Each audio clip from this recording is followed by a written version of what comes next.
Inferno, um eterno abismo de morte e condenação. Há milênios, as pessoas de todos os tempos e culturas acreditam que há lugares na Terra que são passagens para o submundo. Uma rede de passagens no planeta que levam aos portões do inferno. Na história das religiões, pode-se encontrar evidências de cavernas ou crateras de vulcão que as pessoas acreditavam ser entradas para o submundo. Embora cada portão seja diferente, cada um revela um segredo universal que parece conectar todas as visões do inferno. Um imenso abismo, uma viagem perigosa, um reino de tortura eterna. Toda a noção de tortura e sofrimento é uma coisa fundamental para o conceito de inferno. Em muitos casos, a tortura é elaborada especificamente para cada crime cometido em vida. E alguns continuam a acreditar na tortura até hoje. Sejam bem-vindos à Sagrada Divisão. Aqui na estação de Rádio Parax fala o bispo James Long. E Francis E estamos ao vivo com vocês falando sobre os principais temas cristãos. James Long é um bispo da antiga Igreja Católica e um radialista. Toda semana, Long e a investigadora paranormal Frances Etienne apresentam um programa chamado Sagrada Divisão. James e Francis encontraram uma gravação obscura e misteriosa que alguns acreditam serem os gritos das almas torturadas do inferno. E eles vão tocá-la no ar para os ouvintes. Os Sons do Inferno é realmente uma gravação de dar medo. Diz a história que havia alguns sismólogos na Sibéria e eles estavam perfurando e inserindo microfones dentro da terra. E ao invés de ouvirem os estrondos da terra, eles ouviram as almas dos condenados. E talvez tenham captado o som das almas sendo punidas e torturadas no inferno. Prestem bastante atenção aos sons do inferno.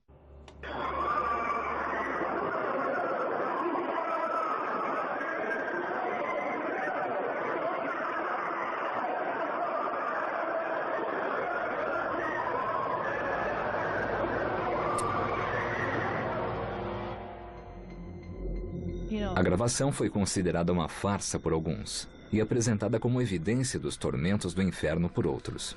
Não importa o que as pessoas acham dessa gravação, ela faz com que pensemos no inferno. Para o bispo Long, é bem provável que existam provas do inferno. As pessoas são fascinadas por uma prova material da existência de uma vida após a morte, e eu tenho certeza absoluta de que podemos nos comunicar com os mortos, não há dúvida sobre isso. Então, vocês ouviram a gravação e agora nós queremos saber o que vocês pensam, em que vocês acreditam. Vocês creem que o inferno seja um lugar real, físico, de fogo e de enxofre? O que acham? Liguem agora mesmo e digam o que pensam. Aqui é o Bispo James e Francis, você está ao vivo na Sagrada Divisão. Creio que o inferno seja um lugar real. Tenho muita fé na Sagrada Escritura quando ela fala de um lugar de punição, de lamento e ranger de dentes. Acredito que se há um lugar para recompensas, deve haver um lugar para punição. Eu diria que sim. Acredito que haja um lugar assim, e que provavelmente seja uma dor como nunca se sentiu antes.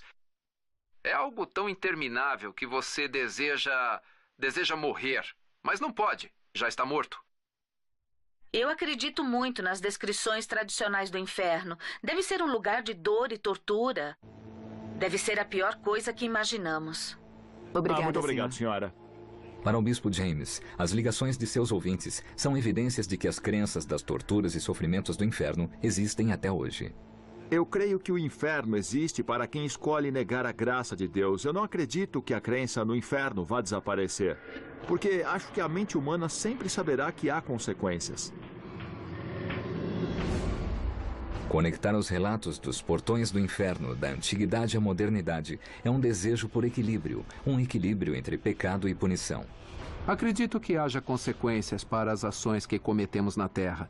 O conhecimento geral é de que é um lugar de julgamento, de punição, um lugar de tormento, e tudo provém da verdade, que vem sendo passada através das gerações. A ideia de que seremos julgados e punidos por nossas ações na Terra origina-se nas antigas civilizações.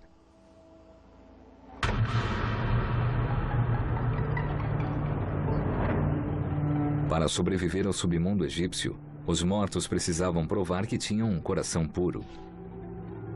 Essa é a tumba de 3.000 anos de Lady Tahat, uma sacristã egípcia.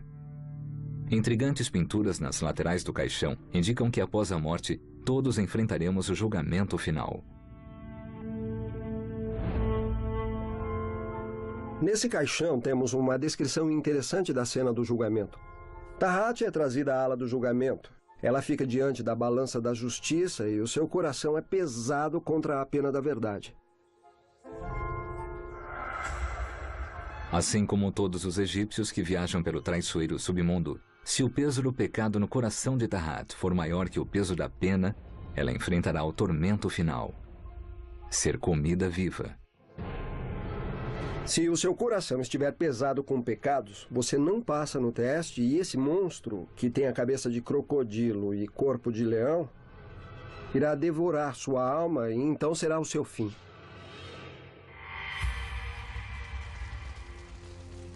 O conceito de julgamento final e de retribuição eterna por crimes cometidos na Terra é universal. Os gregos acreditavam que um rei chamado Minos julgaria os mortos e mandaria os piores pecadores para Tártaro. Muitos muçulmanos acreditam que os condenados irão cair de uma ponte estreita no abismo de fogo. Mas são os cristãos que descrevem detalhadamente o equilíbrio entre o pecado e a punição. E especialmente um cristão.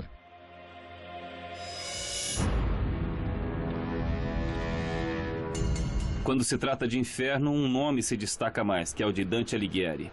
É impossível ignorar a importância de seu trabalho para o nosso entendimento de inferno no pós-morte. A épica descrição do inferno de Dante, o Inferno, oferece a visão mais pavorosa da tortura que nos espera.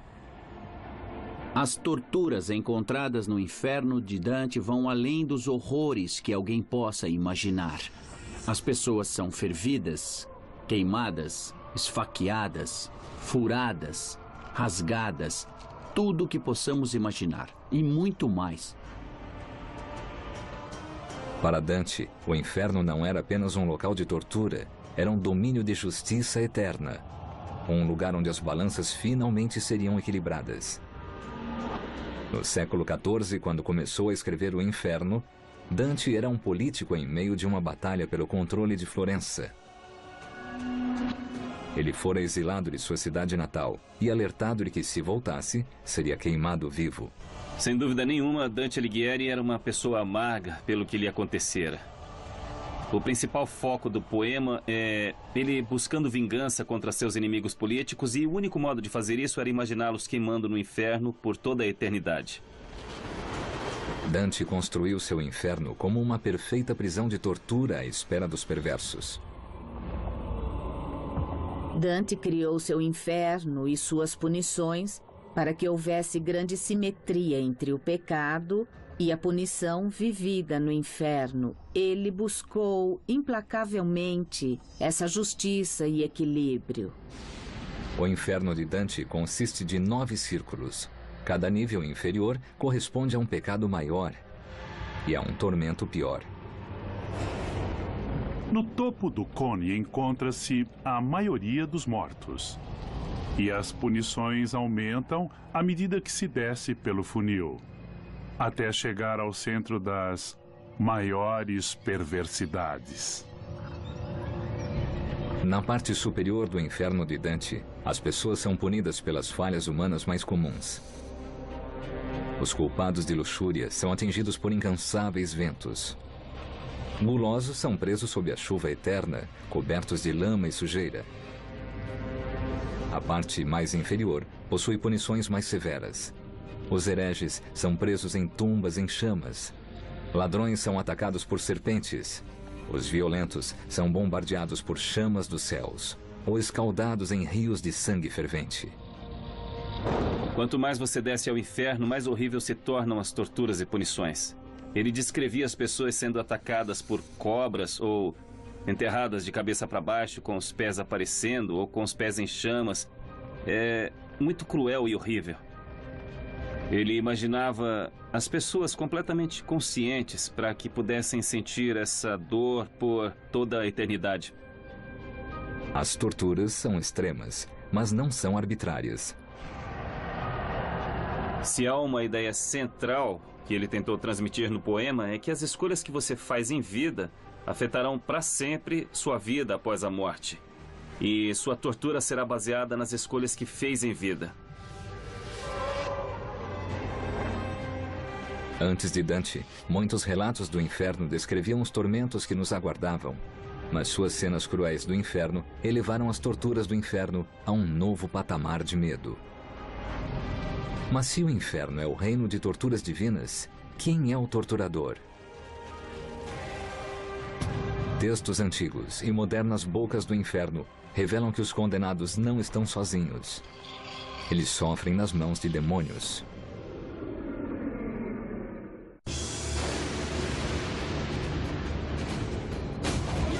Março de 2010. Um vulcão islandês explode, cuspindo fogo e cinzas e causando um estrondo de tremer a terra. Por semanas, os aviões da Europa não podem voar. Para a maioria, é uma incrível demonstração do poder da natureza. Mas para alguns que conhecem a história da Islândia, essa erupção reflete um evento ocorrido há 900 anos, que acreditava-se ser o próprio grito do inferno. Testemunhas medievais acreditavam que o evento marcava o local como uma passagem para o inferno e confirmava os alertas bíblicos sobre a existência de demônios do inferno. Desde os antigos textos cristãos, o inferno tem sido habitado por legiões de demônios. 1/3 dos anjos de Deus caiu do céu e eles se tornaram os demônios que habitam o inferno. Existem diferentes demônios e diabos, e eles sentem prazer em atormentar as almas perdidas. Há uma noção de que é um lugar populoso e estável, que o inferno tem sido ocupado por demônios e almas há muito tempo, que construíram cidades. Mas os demônios não são apenas almas atormentadas no inferno. Eles possuem um poder misterioso que os condenados humanos não possuem. Pistas de seus poderes sobrenaturais estão emergindo das paisagens em erupção da Islândia. Em 2010, as erupções da Islândia selaram o destino do país, que será sempre conhecido como um lugar onde o inferno pode existir. A apenas 50 quilômetros ao norte do local da erupção, em uma parte desolada da Islândia, há outro vulcão que supostamente é um portão para o inferno. Acreditava-se que o inferno era um local físico, um lugar sob a terra, e que podíamos visitar e ver com nossos próprios olhos. E um desses lugares é o Monte Hekla, na Islândia. Poderia um grandioso evento sobrenatural ter acontecido em Hekla? O autor Jeff Wise viaja ao vulcão para descobrir em primeira mão.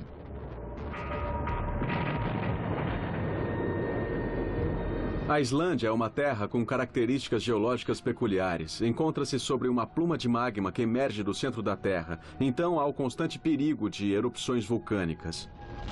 Ao mesmo tempo, há gelo e neve, geleiras se formando, abrindo caminhos pela paisagem. Então, em uma única terra, há os dois extremos, fogo e gelo.